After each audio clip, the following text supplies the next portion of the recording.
Hello, everybody. Welcome to Silver Screen Sips. My name is Bethany, and I'm here with Isaiah. Isaiah, say hello.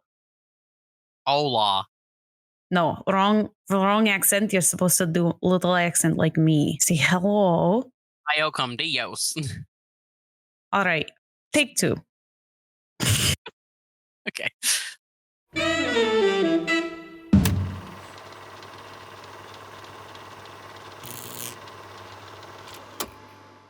Hello, cinephiles. Oh, wait, should I do the whole thing in the accent? Let me try. Hello, cinephiles, and welcome to Silver Screen Sips, a podcast where two idiots talk about movies, and today we're discussing Rocky V. Just a reminder that there are spoilers ahead for movies and TV shows that you may not have seen yet, so just know you've been warned. Sorry, she's a movie late. She should have done this in the last movie, but... Damn it, I should have. Anyways, hey guys. It's been a minute. Well, it hasn't. It's been a week for you guys, but it's been like 3 weeks for us. Yeah, I'm back in Japan. Isaiah didn't die on the plane. I did not. I'm never flying United again. That's for sure.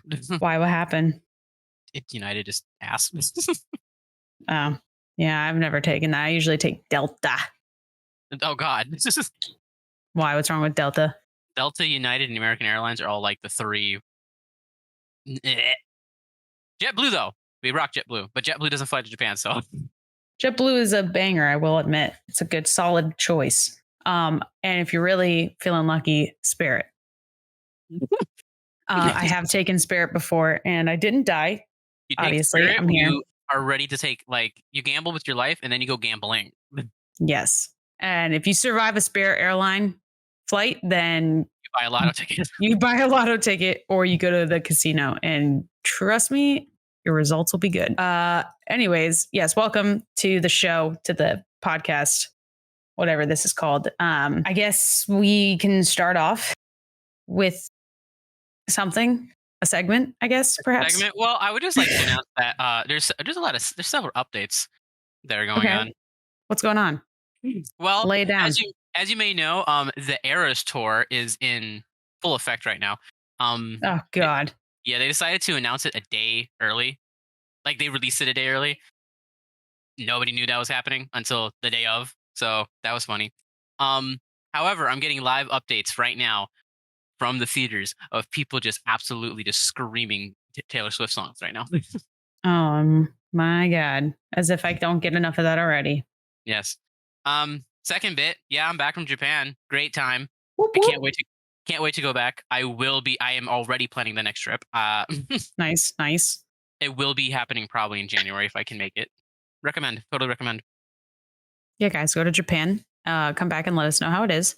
Or go to Japan when Isaiah does and meet him there. So I'll meet you there. I'll tell you all about the transit system. Well,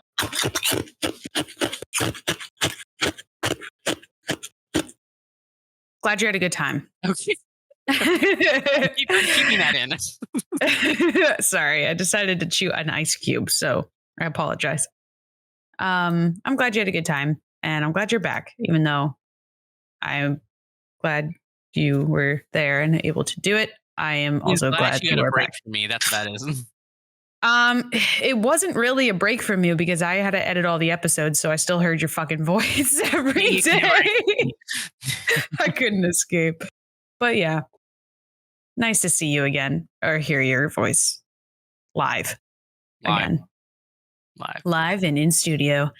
All right. Well, with all of that being said, let's hop into our first segment now, shall we? We're going to kick it off with This Week in Hollywood. There it is. Nice. I like the build up. All right. Let me start off with the first headline. So, Guillermo del Toro confirmed during a Q&A with Collider that he was working on a now scrapped Star Wars movie about Jabba the Hutt. Interesting. Del Toro was working on the project with screenwriter David S. Goyer, who first teased the news on the Happy, Sad, Confused podcast. Go check it out. But alas, it wasn't meant to be. Lucasfilm didn't move forward with the project, obviously, and Del Toro, however, had no hard feelings. And obviously is doing perfectly fine without it. Who was supposed to play Jabba the Hutt? That's the real question. Danny DeVito probably would be my best guess. Right? I was thinking, what's her name? Oh my god, what's her name? The one who makes all the vagina jokes. Amy. Nice. I love a good Amy Schumer roast. If anyone ever wants to make me laugh, just please make fun of Amy Schumer. Oh my god, all I can think is that Fitz bit in one of his videos of being like, and you know why? And it's like, doesn't even sound like Amy Schumer, but everybody knew what he was talking about. Yeah, right? All right, what's next? Now, you've probably seen the pictures or videos of this place by now, but we're going to talk about the new Las Vegas Sphere. Woo! Big Sphere. Following the exhilarating launch of the Sphere with U2's concert, why is U2 at the forefront of all of it? Like, they were there for the forefront of the iPhone or something, and everybody got like a free U2 album on their phones. That no one wanted, and it pissed everyone off. Now, filmmaker Darren Aronofsky's narrative documentary Postcard from Earth became the first movie to premiere in the Las Vegas entertainment venue. The 1-hour movie is effectively an enveloping tour around the world, with many shots being filmed in 18K because you thought 4K wasn't enough. Yeah. Try 4 times 5, 4.5 times that. Fuck, hell. She can't do math. I'm sorry, guys. Yeah. Giving viewers an experience they've never seen before, which I would totally go in there. You can see the clips of it online by searching Postcard from Earth, Las Vegas Sphere. I looked it up, and it is quite sick, if I must say myself. The new horror film, Isaiah's favorite movie, Exorcist Believer, had no trouble delivering a first-place finish at the weekend box office with an estimated $27.2 million from 3,663 theaters. That was of like Monday, so a couple days ago. Obviously, that is probably gone up since then, so you can not check that. It's ranking a solid 22% on Rotten Tomatoes. Yeah, I'm getting there. So, while a respectable opening in this climate, the R-rated film came in below expectations domestically as it tries to revive the franchise after Universal reportedly paid a hefty $400 million for rights, just for the rights. Right down the drain. It's hard to say if the bad reviews are hurting the film, probably. Its critics score on Rotten Tomatoes is only 23%, but Isaiah said 22, so it's been updated, I guess. Been going down. Yeah, it's been going down. And audiences gave the film a C cinema score, which isn't entirely unusual for a horror title, but still not the best. I kind of want to see it though anyways. What do you call it? Charlie, a critical, he did a review on it. He went on an 18-minute rant about how bad this movie is and then forgot to give it a moist meter score. Oh my God. Here's a project with a duo we were not expecting. Chris Rock is gearing up to direct a Martin Luther King Jr. biopic, and he has Steven Spielberg on board as executive producer. Interesting. This would mark Rock's first time being the director's chair since 2014, not counting his other stand-up special. So DreamWorks Animation has eliminated about 70 of its, I almost said 70%, imagine, has eliminated about 70 of its positions. A spokesperson told The Hollywood Reporter that, quote, roles affected were across corporate functions, feature, television, and technology departments as part of an overall cost reduction, end quote. Okay. Yeah, that's really all I got to say about that. There's just no comment. All right, boys, strap in for a doozy, because we're about to talk about my former CEO, Adam Aaron. Oh, you're going to just say the name of your theater now? Well, I don't work there anymore. Guys, this is big. We've been keeping where Isaiah used to work secret for so long, and now, oh my God, can we call this Isaiah's coming out episode? Please. Can we? Yeah, no, we're calling it that. That's funny. That's so funny. Dude. Okay. And then everyone can hear this part and understand why we did that, because that's amazing. Okay. All right. Yeah. Okay. So, big reveal time. Big I'm reveal. so excited. Big reveal. I used to work for AMC. That's where I used to work. Dun dun dun. Yeah. Now, my former CEO, Adam Aaron, has been caught up in a little blackmail scheme lately. Ooh. He's in the news this week because he's revealed to authorities what actually was revealed in a federal indictment that went public that a few years ago, that because the woman who was involved just got her sentencing done. Mm-hmm. that he and other prominent CEOs and some of his board of directors were being blackmailed. The situation goes that he had sent sexually explicit images to a Sequoia Blackwood, who was pretending to be a 17-year-old Russian model.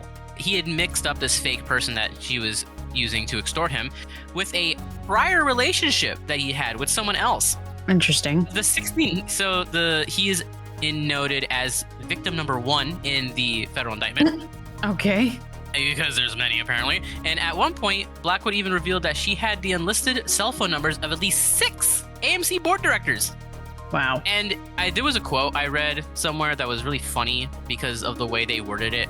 But it's basically said that she knows it was wrong to impersonate a 17-year-old and try to blackmail them, even if she thought that the person she was blackmailing was a pedophile, which I think is absolutely hilarious because what a way to word that. Like, yeah. Even though you were blackmailing someone you thought was a pedophile, yeah, she knew it was wrong. Like, I don't. Everybody seems to be wrong in the situation. For real. So I don't know, but like sending explicit images to someone you think is 17. That's kind of risky. Yeah, just a little bit. Just a wee bit. Well, guys, it's out there now. Isaiah doesn't work there anymore, so fuck it. I have walked not out of the closet, but out of the theater. Yeah. Anyways, so that concludes this week in Hollywood. You can find all of our sources cited on our Discord channel. And if you're not on there, please go and join it because you can chat with us on there about anything. You can chat with other people who also listen to the show, and you can find all of our memes, all of our show notes, all of our drinks, everything you need is on our Discord. It is? Yeah, thanks to yeah. Thank you. Mm-hmm. I was talking to Big Lou the other day, actually, about when he could come on again onto the show. And he mentioned perhaps sometime in December. So, guys, it's not confirmed, but it is potential that Lewis might come back for a special guest episode. And he can do his Big Lou's Big Brews segment yet again, like old times. He said, because of school and stuff, that December would be a good time. So maybe we could do like a listeners episode or something. That would be easiest. Yeah, otherwise he's just throw him into a random franchise. Be like, hey, you have to watch the 5th Predator movie and none of the other ones. You know what I mean? You can if you want to, if you got no time, if you got some time on your hands, but yeah. But anyways, I just want to throw that out there. And speaking of Big Lou, Isaiah, why don't you give us Big Lou's Big Brews? Actually, scratch my intro. Do the one you did earlier because that was beautiful. What did I say? It was I don't remember, but I remember it being beautiful. Big Lou's Big Brews. Yeah, let's go. Something like that. All right. What's he got? He's got for us today a drink called the Boxer. Wow, clever. Love it. The Boxer, he's got a lot of words here that I'm about to read, okay? Yeah, I tried cutting it down for you. Okay. Serving cocktails with character. Novella is a book-themed bar where classic literary references present themselves in new and intriguing ways, which I think this is funny because, you have a sport where people act like Neanderthals and bust each other in the head versus classic literature. Yeah. Amazing. From the chromatically classified book collection, what a name, to the names of their house cocktails, which are taken from characters in beloved literary works, Novella offers a compelling and elegant ambiance and juxtaposes. Not say that word with so much emphasis. Juxtaposes. Dude, you get juxtaposes? Juxtaposes? No. You got to say it with emphasis on every single syllable. I know. That's what made me burst out laughing. Is the way you said it the first time was so perfect. Classic with contemporary design. Bar manager Jordan Sakai, inspired by George Orwell's Animal Farm, created a recipe known as the Boxer, which is named after the horse that represents the working class. Oh, Lou, you're trying to slip communism into here, aren't you? Is that what it is? Well, what do you call it? Do you know what our Animal Farm's about? No. It's about, okay, so it's a farm, but it is about talking animals in said farm.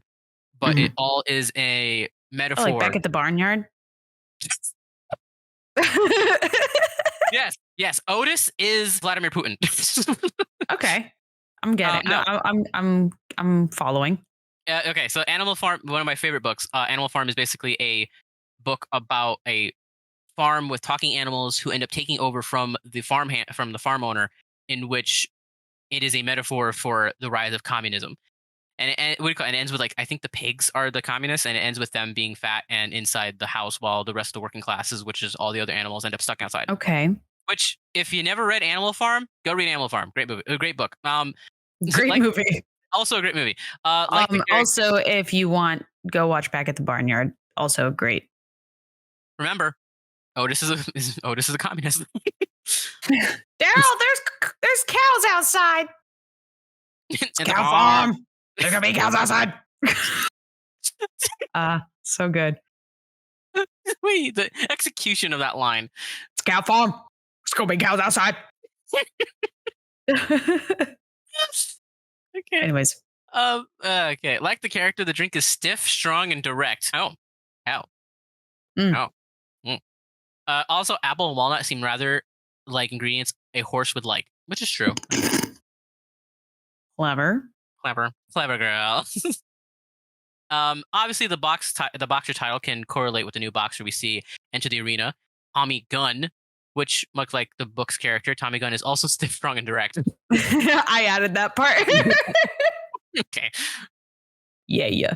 Now, to make this drink, you need 1.5 ounces of Four Roses bourbon. Ooh. I don't know. That sounds nice. I want some of that. Half an ounce of Arkansas Black Applejack. Also sounds nice. Damn. Ooh. A quarter of an ounce of apple walnut simple syrup. Okay. 2 dashes of old fashioned bitters and a pinch of citric acid. How the hell do you get a pinch of citric acid? You don't just have that lying around like I do. I get nitric acid. It's okay. I have chloric. So what you're gonna do is you're gonna stir all these ingredients into a mixing glass. Serve over 1 large ice cubes in double rocks glass. Express an orange zest. Yes. Express an orange zest. Is that a right sentence? Is that grammatically correct? I don't get that. Express an orange zest and discard. Express an orange zest and discard. Yeah. Garnish with a cinnamon toasted apple chip on a pick. Okay. I feel like I had a stroke reading that last sentence. All right. I give this a 4.5 out of 5. I feel like I'd really like this. I do too. It sounds like an old fashioned, but like with a little apple kind of flavor and a little like walnut kind of. Yeah, I can't. Zesty. I hate old fashions, but I think I'd like this one. Yeah, I love old fashions. That's 9 times out of 10. That's what I order when I go out with friends and stuff. So I'm going to give this a 5 out of 5. I prefer my White Russian. I like creamy. Yeah, White Russian's like my second option. It depends on my mood. If I'm chilling, it's a old fashioned. If I'm having fun, it's a White Russian. Where's the Red Russian? What was that one again? It was nothing. That was it. Yeah, it was nothing like a White Russian. It was just the Red Russian. It was literally just vodka. It was just vodka and red liqueur in a glass. But no, I like this one. 5 out of 5 for sure. Okay. Huge bourbon fans, and I've never tried Four Roses bourbon, so I will definitely put that on my list of bourbons to test out. Bourbon. Nice. Yeah, thank you, Lewis, for the drink. That was an amazing drink. Now, speaking of drinks, I got to come up with another segue. Speaking of booze, let's talk about booze, as in Halloween. No, that was awful. You suck. Yeah, that's a good segue. Because I suck at doing sponsor segments, let's try this scripted sponsor segment. We'd like to take a moment to thank the sponsor of today's episode, Shaker and Spoon. It is a monthly subscription service that gives you bar quality recipes and ingredients designed by award-winning mixologists. Their latest box, Mezcaloween 3, a Shaka in a Waka box. I think that's how. I think it's a Waka or a Waka, one of the two. That's features amazing. I know. Features amazing cocktail recipes for tequila lovers with a spooky twist. So if you'd like your very own box to drink along with us, then head over to shakerandspoon.com and use our promo code SIPS10 to get $10 off your subscription. Again, that is promo code SIPS10, SIPS number 10 to get $10 off. Last year we did Mescaloween 2, and they were some of my favorite drinks of all time. There was like this grapefruit one with little grapefruit gummy that I loved so much. So I can only imagine what this box is like. Imagination. Let's see here. All right, Isaiah. Yeah. I've got quite the question for you today for Beth's question of the day. Are you ready for it? Yeah, I think we're done here. Ha. Classic. Okay, so here's my question. So towards the end of the movie, we see Rocky has to fight his protege, Tommy Gunn. Of course, Rocky wins. Spoilers. But that led me to the question, who do you think you could beat in a street fight? And you have to have two answers. One has to be a famous person, and then one has to be like non-famous, like someone you know or someone we know. Who do you realistically think you could beat in a fight? Realistically? So let's do celebrity first. I think that might be easiest. Now, okay, but like, is this in a, I can definitely break their bones, I can like really mess them up? Or is it just like a boxing match like it was in the movie? Well, kind of like how it was at the end of the match, where they just kind of were scrapping. They were just kind of like throwing each other around and just trying to beat the other person. I guess how brutal can I be? Because I got a lot. It's a street fight. Okay, so that means I can unleash, because I got a lot of suppressed rage, and if like the wrong person brings that out, they're not making it out of that fight. Okay, so who's the person that got unlucky? Amy Schumer. Nice. Nice. I would pay to see that shit. Oh man. Oh no. I don't know. I mean, you probably could, but yeah, I probably could. Probably could. I think anyone could. Yeah. I don't know. She's a hair puller, that's for sure. That is true. Thank God I don't got long hair. Yeah. Worst celebrities in the world. Can they be dead? Yeah. I guess you could be the one that got him. I could be the one that takes him out. Yeah. Death by Isaiah. That's funny. Wow. I just typed in like the worst. Wait, what? 21 celebrities accused of being mean in real life. Okay. Is Tom Cruise on there? No, but Jerry Seinfeld is, which is kind of makes sense. Yeah, I mean, it does make sense. I've heard Tom Cruise is not a nice guy. Oh my God, Amy Schumer's on this list. Of course. Jennifer Lawrence? Nah, I feel like Jennifer Lawrence could scrap a little bit. Jamie Foxx, Christian Bale. Oh, Christian Bale is just because of that one Terminator Salvation video. Christian Bale would kick both of our asses easily. Yeah. Okay, no, none of these people know. I know someone you could easily beat. Okay, tell me. I have to look up the guy's name for it because I forgot. Oh, Michael Cera. Michael Cera? Yeah, easily. Actually, no. You know what? You want to know why? Because Michael Cera in This Is the End asked Rihanna if he could actually slap her ass, and she said, as long as I could slap you in the face. And nice. They said yes, and then she slapped him so hard in the head that he actually lost his equilibrium and got nauseous for like a full day. Oh, okay. Yeah, so definitely could. Easy money. Easy money. All right. I would also like to see that fight. What, Michael Cera? You and Michael Cera, yeah. I don't know. Who's just like I just can't think of any celebrities that I'm just like, wow, I really dislike this person. And I would totally like. It's not so much you dislike them. It's more that you just know you're stronger than them. Oh. And you'd win. Oh, yeah. Michael Cera. Yeah. Yeah, you don't have to necessarily dislike the person. All right. So what about non-famous? Like someone you and I. Okay. Right now, through the microphone. Let's go. Those are my punches. Yeah. I'm trying to think of someone we both know. Yeah, who do we both know? Rory would definitely kick my ass. Rory would kick my ass. I'm hoping they're listening. I'm hoping whoever it is we say is listening, and then they can just like message us and be like, "What the fuck?" Oh, I know. I gotta say, Jose. Jose will definitely be like, "Oh yeah, I want to see you and Jose fight." Jose will kill me, but it'll be good for the memes. I would like to see you and Daniel fight. I can't hurt him. He's like a puppy. Well, I could see him getting he can get a little angry. I've seen him acting in short films. He can get angry. He'll act his way out of it. Yeah. No, he'll act angry and then you'll be so convinced because he's such a good actor that you'll be like, oh, fuck, True. I got to fight this guy. True.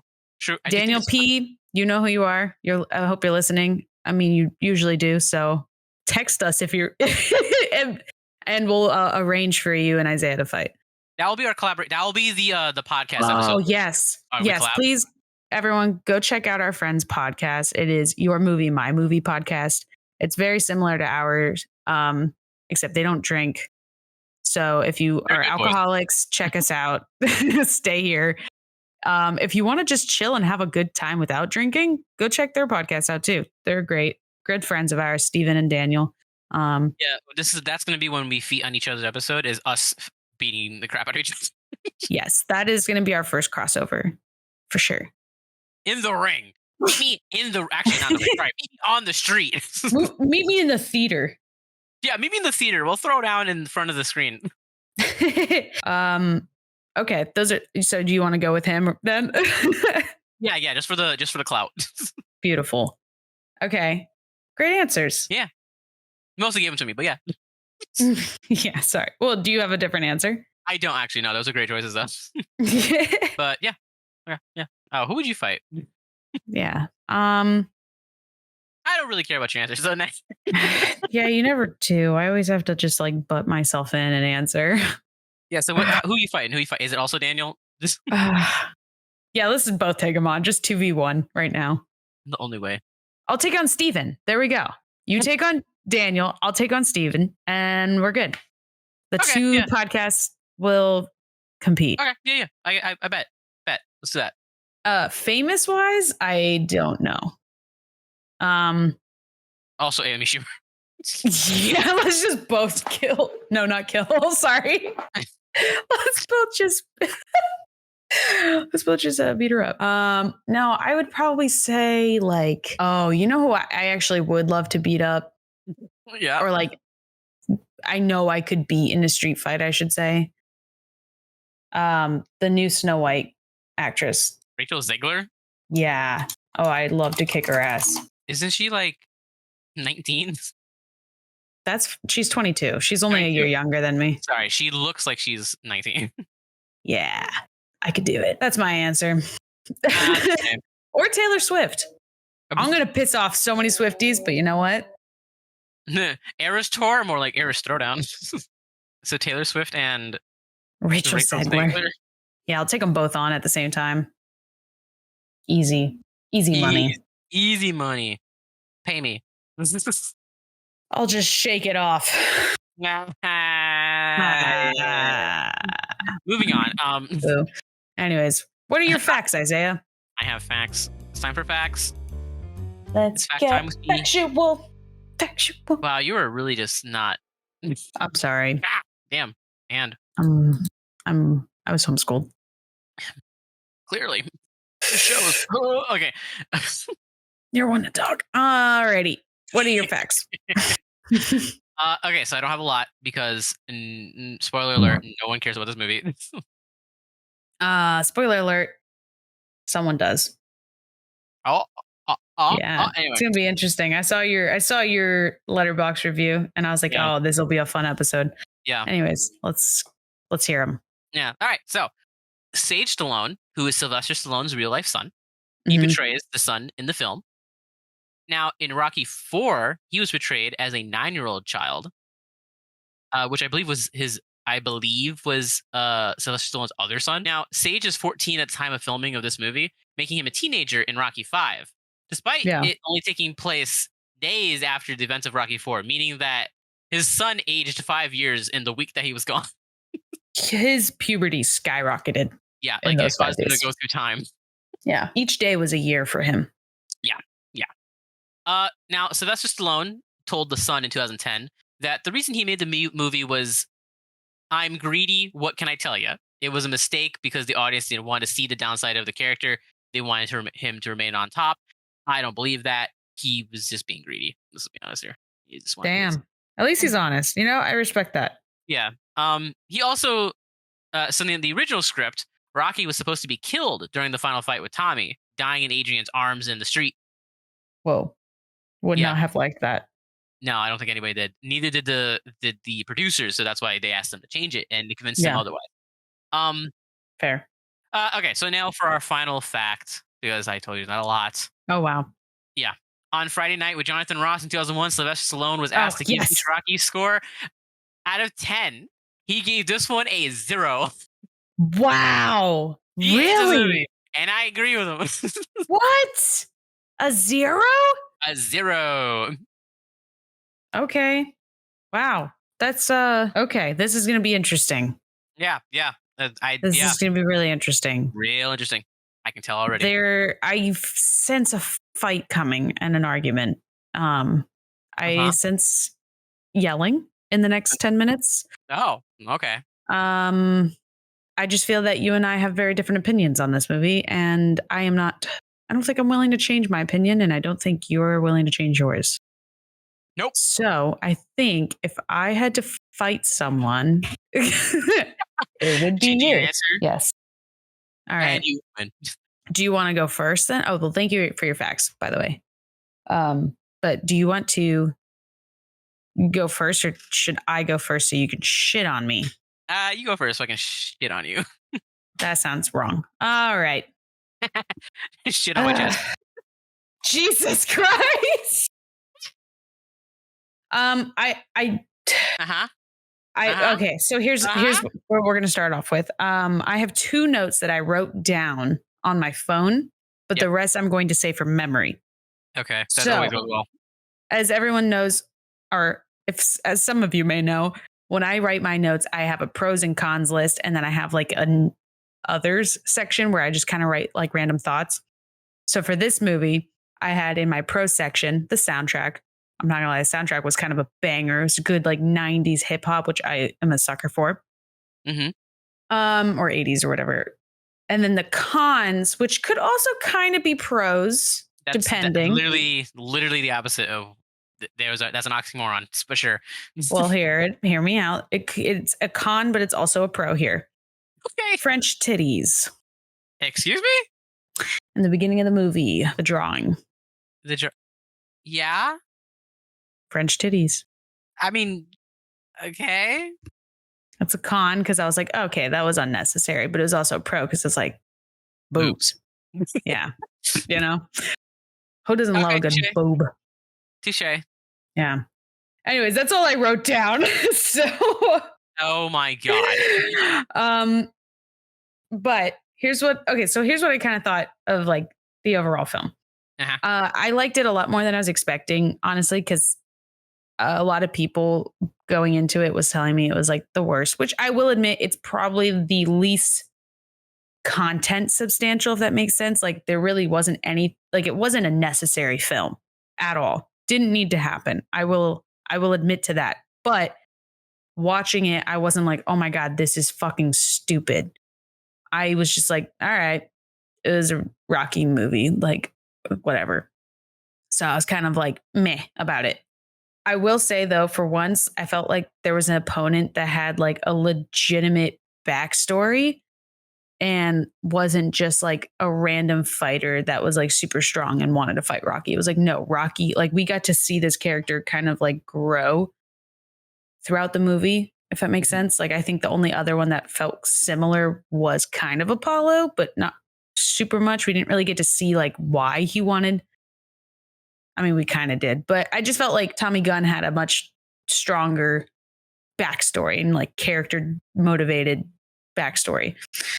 I also think the editing was interesting. It was kind of intriguing and different than the rest. And I was kind of like, whoa, like with all the flash kind of like weird horror sequence that happened towards the end when he got like knocked down. I was like, this is odd, but I kind of was digging it. It just felt a little more like modern and creative and not so like cliche 80s. I was like, oh, this is good. I also think that Adrian's actress, I forget her name. Oh, sure. Thank you. I think she fucking killed it in this movie. She always does. Like she really did. Yeah. She always nails her performances. She really did. I mean, every movie, yeah, she's done really good, but she just had such an emotional scene in this one. It felt like with the big argument between her and Rocky on the street, like, oh, and her screaming and how she's like holding back like the tears in between. Oh, she just did a really good job. I was like, wow, this is such an underrated actress. I fucking hate Rocky Jr. He's a little punk. I was like, you know what? Yeah, maybe it's a good thing your father ignored you. You're a little shit. I'm just kidding. Oh my God. Joking. But no, he is a little punk. I didn't really care for him. And the one earring thing, I was like, dude, you're a loser. But I guess back then it was cool. But like looking at it now, I'm like, oh my God, take that thing out of your ear. But that's kind of it for me. I gave it a 3 out of 5. That is very generous. I know. I was going to give it a 3.5 before, but then I brought it down because I was like, you know what? If I'm thinking it in the grand scheme of Rocky, it's towards the lower end, but it's still not a terrible movie. I will say one of the bigger faults, I guess, with the movie, which you can probably segue into your rating, because I have a feeling you're going to agree with me on this, is that I wish they had taken the concept of the brain damage and actually used it throughout the whole movie. Yeah, they kind of just said, hey, this is why he's not fighting. Okay, yeah. Bye. That's it. Next, we're moving on.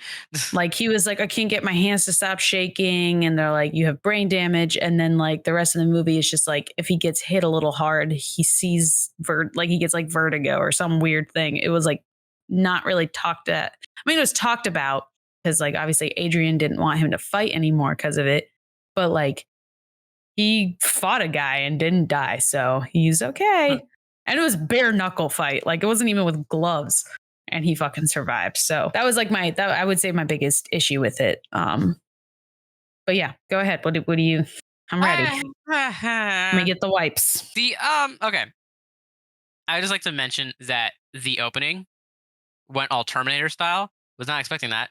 I have not seen the Terminator yet. You've never seen the Terminator? Nope. No Terminator. None of the Terminators. None of them. Okay, well, add it to the franchise list. We're definitely doing that one. Is it not in there? It probably is, but it's not over because they can never let it die. Yeah. Because they just got to keep on going back. But whatever. Yeah, but no, he's bare ass naked. Oh yeah. That was a little odd. That was starking. Is that the word? I think so. Yeah, I thought that was I just thought it was funny. I was like, what the hell? Yeah. Anyway, ain't no way someone bought the robot. Can you imagine someone bought that robot at the auction? You know that. That's true. I didn't think about that. The sex robot, but not sex robot.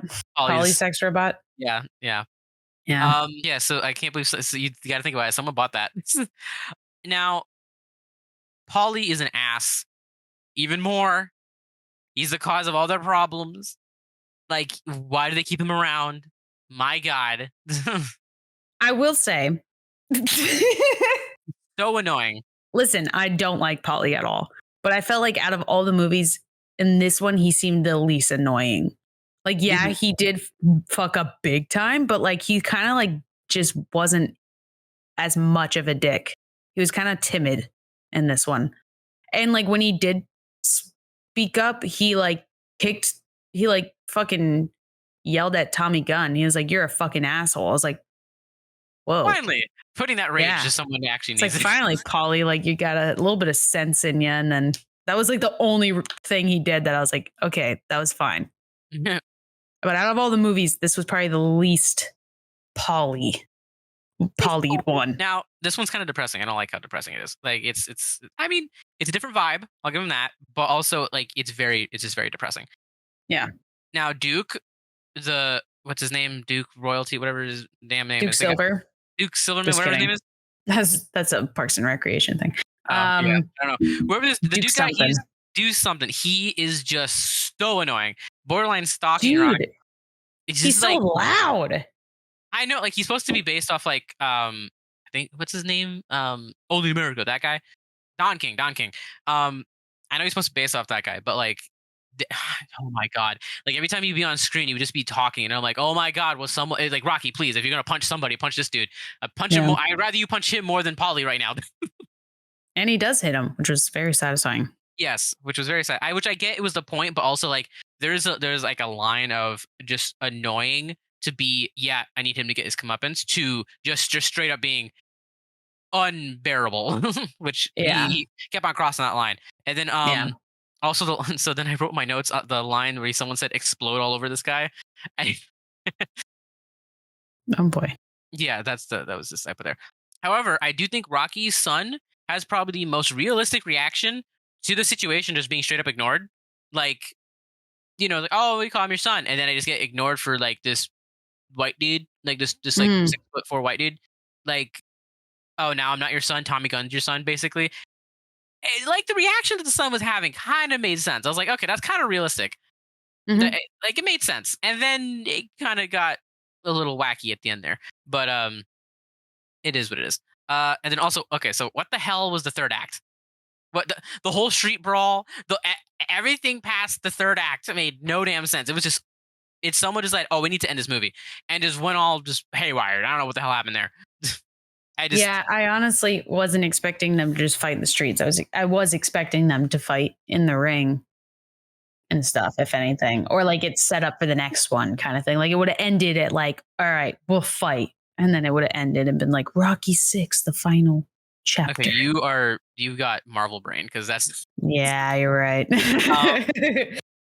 Fucking but Marvel. yeah, no, it just the whole third act just kind of went off the rails, and it was like, I'll give it the third. Having a brawl in the street is definitely different than having like a boxing match, but also it would just happen in the most unnatural and like just, yeah, fight me.